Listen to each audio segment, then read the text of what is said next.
सीतापुर गांव में रहती थी एक चुड़ैल, लेकिन इस बात से गांव के लोग अनजान थे। जब तक पूरे गांव की एक एक औरत के गहने मेरे पास नहीं आ जाते, मैं इस गांव को छोड़कर नहीं जाऊंगी, चाहे इसके लिए मुझे लोगों को गायब भी क्यों ना करना पड़े। दूसरी तरफ गांव की औरतें बात कर रही थी। अरे सुन रही हो, ये देखो, मैंने कल ही नया हार बनवाया है सोने का, कैसा लग रहा है? बहुत ही अच्छा है ना। पहले तुम पहनो, फिर शादी में अपनी होने वाली बहू को दे देना। और क्या, सोने चांदी का यही तो फायदा है, जितना पुराना उतना महंगा। लेकिन एक एक पैसा बचाकर ये लेना सच में बहुत मुश्किल हो रहा था मेरे लिए। तभी वहां पहली का पति आ जाता है। गांव में एक औरत के घर के सोने के सारे गहने चोरी हो गए। लोग बातें बना रहे कि गांव में कोई चोर घुस आया है जो घर की कोई चीज को हाथ नहीं लगाता, पर सिर्फ सोने के गहनों को ही चुराता है। अब तुम ना अपने ये गहने संभाल कर रखना। हे भगवान, ये क्या बोल रहे हैं? ये तो वही बात हो गई कि गांव बसा नहीं और लुटेरे पहले आ गए। दूसरी तरफ गांव के ही एक घर में रंजना रहती थी। उसके पति का गांव में चाउमीन का ठेला था। एक दिन उसके घर में एक औरत आती है। अरे रंजना, तू गांव में नहीं है तो सोचा तुम्हें बता दूं। गांव में बात चल रही है कि गांव में एक चोर घुस आया है जो घरों के सोने के गहने चुरा लेता है। अरे मैं तो सिर्फ ये कान की छोटी सी बाली ही सोने की पहनती हूँ, बाकी गहने तो मैंने गांव के बैंक में लाकर रखे हैं। ये क्या होता है? ना बाबा ना, हमारे गांव की औरतें तो गहने अपने पास ही रखती है। जब कहीं जाना हो तो बस अलमारी से गहने निकालो और पहन लो।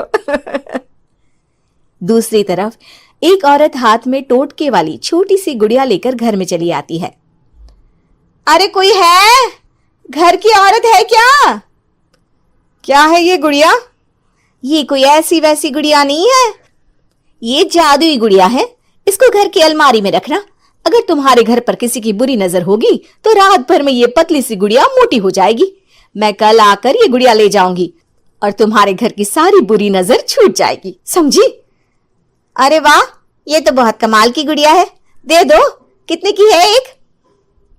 अरे नहीं नहीं नहीं, ये फ्री की है।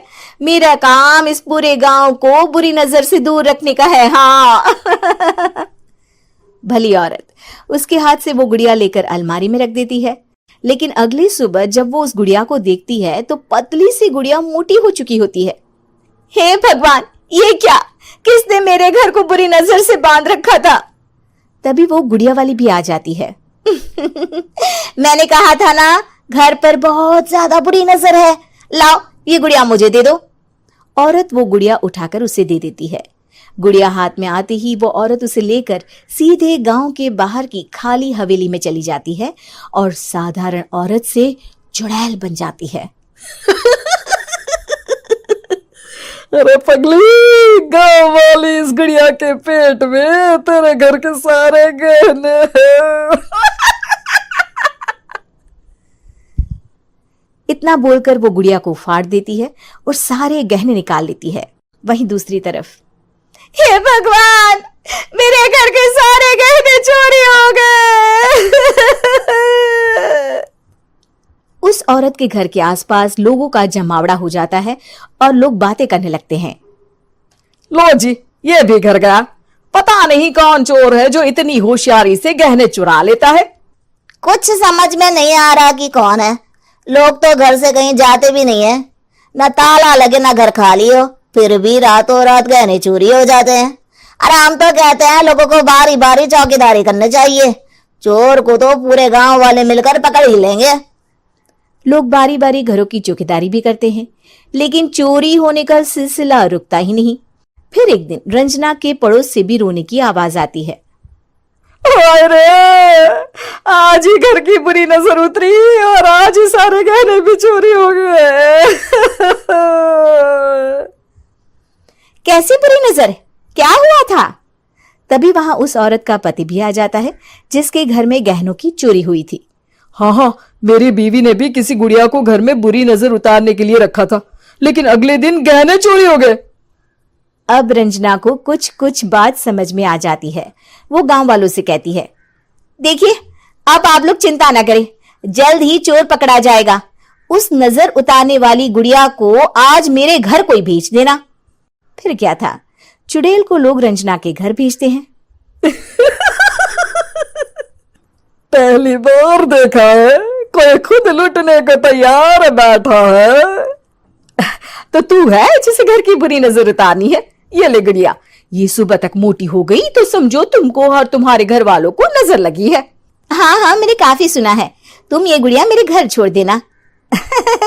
अरे क्यों नहीं, कल सुबह आऊंगी जब गुड़िया तुम्हारे घर की सारी बुरी नजर लेकर मोटी हो जाएगी, ठीक है? अब क्या था, रात को रंजना ने पूरी नजर गुड़िया पर रखी। वो अपने पति और गांव के कुछ लोगों को घर की खिड़की से घर के अंदर नजर रखने को कह देती है, और फिर जो नजारा सब देखते हैं वो हैरान करने वाला होता है। गुड़िया धीरे से अलमारी खोलकर बाहर आती है। अलमारी के सारे गहने लेकर घर में जहां जहां गहने होते हैं वो लेकर अपने मुंह से खा जाती है।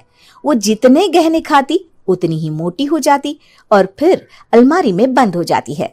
गांव वाले डर के मारे वहीं बेहोश हो जाते हैं। लेकिन सुबह जब वो औरत गुड़िया लेने आती है, रंजना उसका सामना करती है। ये देखो, गुड़िया कितनी मोटी हो गई है। लगता है मेरे घर में बहुत लोगों की नजर लगी है। लाला, ये गुड़िया मुझे दे दे। अरे बहुत कीमती गुड़िया है ये। तेरे घर की सारी बुरी नजर मैं गांव के बाहर वाली हवेली में फेंक आती हूँ। शाम को फिर लोगों के घर इसे लेकर जाना है ना। इसमें तो मेरी जान बसती है, जान। रंजना गुड़िया को चुड़ैल की तरफ बढ़ा देती है, लेकिन फिर वापस ले लेती है और गुड़िया के हाथ मोड़ देती है। जैसे ही गुड़िया के हाथ मोड़ती है, चुड़ैल का हाथ भी मुड़ जाता है। अच्छा, तो ये वो गुड़िया है जिसमें तुम्हारी जान बसती है। अब सुन चुड़ैल, तेरी सारी हकीकत सबके सामने आ गई है। या तो गांव वालों के गहने लौटा दे, नहीं तो मैं इस गुड़िया की गर्दन मोड़ दूंगी। चुड़ैल डर जाती है। अरे नहीं नहीं, मेरी गुड़िया दे दो, मैं सबके गहने वापस कर दूंगी। ठीक है, अब भी जा और सबके सारे गहने वापस कर। चल निकल यहां से। चुड़ैल सबके गहने लौटा कर रंजना के पास आती है। ला दे मेरी गुड़िया रंजना, इसके अंदर के गहने निकाल ले, लेकिन गुड़िया वापस दे दे। लेकिन रंजना जानती थी कि जैसे ही गुड़िया चुड़ैल को देगी उसकी शक्ति वापस आ जाएगी।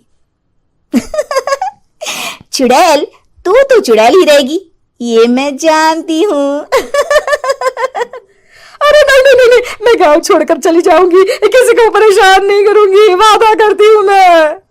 लेकिन रंजना उसकी एक बात नहीं सुनती और गुड़िया का सर उसके शरीर से अलग कर देती है।